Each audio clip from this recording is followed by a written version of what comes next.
It's been so long. An Adrienette fanfic, Part 10. Marinette woke up with a fright. She was definitely late for school. Where was her alarm? Why didn't her parents wake her up? Wait, she thought, breathing heavily. Where am I? She looked around and jumped out of the bed she was in. Her eyes darted all around the room in a hurry, trying to piece something together. Akuma! She suddenly thought, and it was as if a weight lifted from her shoulders. Well, not all of it, just some. She was safe-ish, just in the Akuma orb in the sky. Tiki, are you awake? She whispered. Marinette heard Tiki give out a small yawn before flying into the air. Yeah. Marinette placed her hands on her mouth, guilty. Oh, I'm sorry for waking you up. Tiki smiled. No need. We want to get an early start to get out of here anyways. Marinette nodded. Tiki's spots on, she cried, and once again she was Ladybug. Marinette was no longer confined to her room. With a clear head, Ladybug inspected every single square meter of the home. She walked around looking for any possible way she and Shot could escape. Ladybug placed her hand on one of the walls and pushed hard. If it bent, it meant it would be easier to break through. Luckily, it did. There was a way out. Now just to figure out how. Houses normally had many layers, and she couldn't have Chat Noir just use his cataclysm without knowing if they would fall to their doom or not. They needed a better plan. Besides, even if there were more than one layer, he would only have 5 minutes left with no food for his Kwami, and that would not be a good situation. This might take a few days, she muttered to herself, knocking on the wall to hear for a hollow noise. Yep, it was layered. Morning, milady. Ladybug turned around to see a very sleepy Shot leaning on the door frame and yawning. She sent him a pointed look about the milady comment, and he sputtered out a, "Sorry, I meant Ladybug." You should go eat something, Ladybug said, pointing to the kitchen. You should too, Shot back. She laughed. A goofy grin appeared on the cat's face. Ladybug walked with Shot to the kitchen and opened a cabinet. Just sugary cereals. I guess she's a kid, all right. Shot bounced up and down. Ooh, I want these, he said, pulling out the box, and began to look for a bowl and spoon. Why are you all excited? The bug in red questioned. It was just cereal.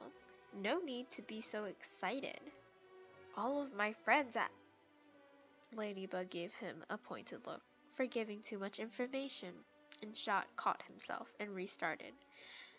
I mean, a lot of people told me that they're so good, and I've always wanted to try them, he explained, pouring a bowl and taking a bite.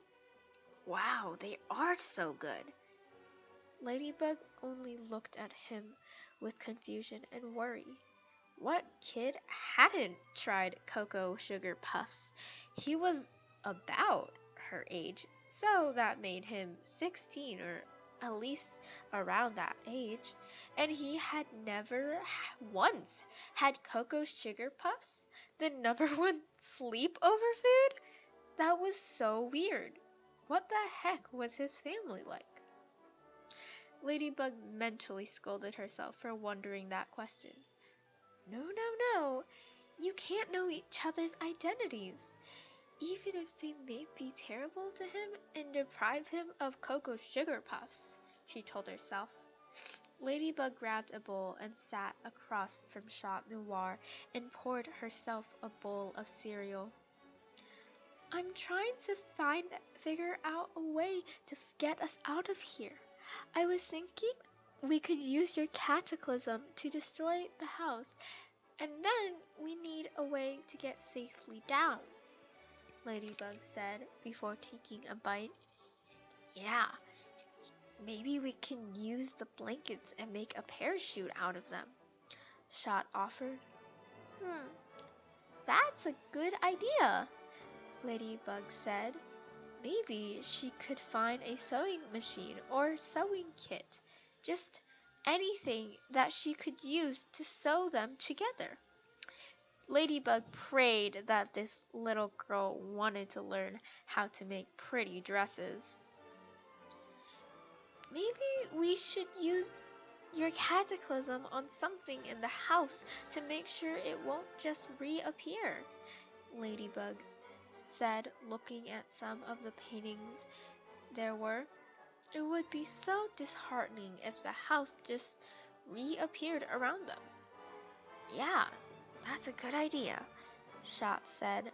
After finishing her bowl, Ladybug placed her bowl in the sink and turned towards the washroom to see if there were an emergency sewing kit. Can you do the dishes when you're done? Ladybug called. Ladybug turned when she heard the awkward drawl. What? She asked. I don't know how to do that. Chat Noir rubbed his back in embarrassment and looked down at the table. Ladybug was baffled. What kid didn't know how to do the dishes? It was one of the most common house chores that kids did. What the heck was with Shot's life? Oh, well, I'll teach you, Ladybug said. She walked Chat Noir to the sink and turned on the water. Here, this is how you do it, Ladybug said, teaching Chat Noir how to wash the dishes. He seemed so intrigued and excited. This kid is so odd, Ladybug thought. Wow, this is so fun, Chat Noir exclaimed. What was your life like if you've never done the dishes or had cocoa sugar puffs? Ladybug asked, completely forgetting the no personal information rule. She was just so curious.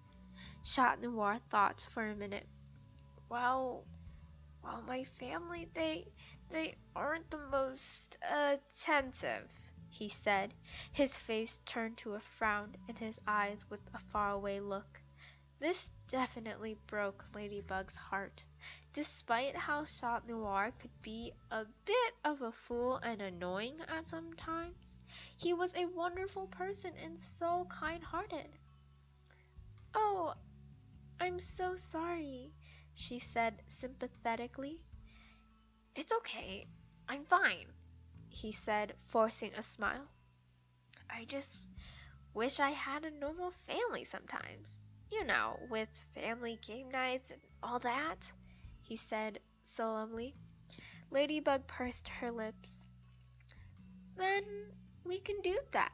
For however long we're stuck here, we can play family games and make homemade meals and everything, she said in an effort to make him feel better, which it actually did. His face immediately brightened into a happy smile. Really? Chat Noir asked, like a young child. Ladybug giggled. Yes, really. He clapped his hands in joy and cheered. Okay, I'm going to go look for a sewing kit, Ladybug said, walking towards the washroom again. Oh my god, it has to be here, Ladybug said as she searched every nook and cranny of the bathroom cabinets. Unfortunately, no luck, and ironically, on finding anything that could even remotely stitch together blankets to make a parachute. She sighed in defeat, which What was going to be the next move? Marinette had no idea. She wiped her eyes as tears began to form. Ladybug inhaled and exhaled. She to calm down and keep a breakdown from occurring. It's going to be okay, she reassured her reflection. It's fine. Ladybug gave herself another second to recollect herself and opened the door to break the news to the kitty cat. Did you find one? He asked. Ladybug shook her head sadly. I guess she doesn't have a dream of being a fashion designer. Chat Noir grabbed her hands and looked her in the eyes. It's okay. We'll find a way out of here. Don't beat yourself up over this. It's just a tougher Akuma, not an impossible one. He comforted her. I'm just so scared. What if we never find a way out of here? What if I let everyone down? I have no idea what to do, Ladybug admitted, her eyes welling up again. You're going to find a way out of here. You're the Ladybug after all. It might take a little time, but that's no matter. You always get the job done. Believe in yourself. I'm your partner. Whatever you need help with, I'm here. Chat Noir gave Ladybug one of the sweetest and kindest smiles she had ever seen. She couldn't help but smile back, feeling a lot better. Thank you. He made her feel like she wasn't alone. Alone in the universe, or alone in her mind, or alone in crime fighting. Chat Noir was one of the best people she had ever met. It's been stressful the past day or so. Why don't we take it easy tomorrow? We can play games and sing karaoke and cook together. Ladybug decided, giving Chat Noir a hug. I'm gonna look for different ways to make a parachute, but tomorrow will be a fun day, she promised, and Chat Noir nodded happily. Spots off! Marinette laid back on the bed as Tiki began to eat. So what's the plan? Tiki asked. Tomorrow is going to be a fun day, and then today I'm going to look for glue or something, even a big blanket or scissors and make a huge tie blanket, just something. And then Chat Noir can cataclysm the wall, and then we can get down safely, Marinette explained. Tiki nodded her head, following along. But can I tell you something off topic? Marinette asked. Of course, Tiki said with a smile. I'm kind of feeling conflicted. The smile Chat Noir gave me, it was so sweet and genuine. It had so much love and adoration behind it, and he really loves me. And I just... Marinette admitted. He puts so much trust and faith in me.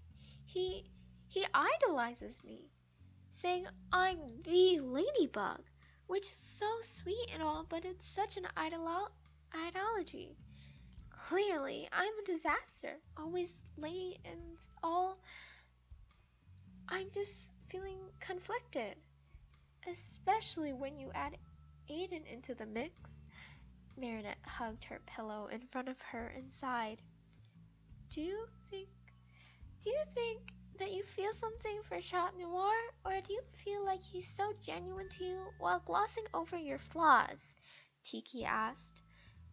Oh no, I don't like him at all. I still love Aiden, but I think it was the other thing, that he really loves me, and I can't love him back, even though he loves me. But he doesn't realize how imperfect I am, she sighed. I don't think that's the case, Tiki said. Marinette looked at her questionably. What do you mean by that? She inquired. I think Chat Noir does know you have flaws and knows you're not some perfect goddess. After all, you have lashed out as Ladybug, and he's not a dumb cat, although Plag may be. But he isn't. He just also knows what you're capable of and prefers to focus on that. Marinette looked at Tiki while thinking about what she had said. That makes sense, she exclaimed after a minute or so. Yes, I sure hope it does, Tiki smiled. Marinette cupped her hands around her Kwame in a hug. Oh, thank you, Tiki. Tiki giggled and said, You're very welcome. Now, it's time for you to be Ladybug again and do what she does best. Marinette looked at her, a little confused. Tiki flew up to Marinette's eye level and said with a great big bug smile, Save the day. Marinette giggled. Okay, Tiki, spots on! Ladybug left her room once again. I have an idea, she announced to Chat Noir, who was watching a show on the TV. What is it? He turned around and asked. I'm going to make a huge tie blanket, and when you destroy the house, we'll use the blanket to slow it down, and then I'm going to catch us by my yo-yo, and we can start finding Matchmaker. Chat Noir smiled. Great idea. We just need to try it so we know if the house repairs itself or not. He stood up and walked over to one of the paintings on the wall. Cataclysm! He cried. The blackened bubbles swirled around his hand and crumbled the picture as he touched it. It's still dust, and hopefully it'll stay that way tomorrow, Ladybug said, kneeling to analyze the pile of dust that was once a piece of wonderful art. Chat Noir walked over to the fridge and retrieved a block of cheese, giving Ladybug a two-finger salute before closing the door to his room. Ladybug smiled back at him and walked into the kitchen to look into the drawers. Aha! She said, as she spotted a gleaming pair of scissors. Her plan could actually work, and she would do what Ladybug did best. Save the day.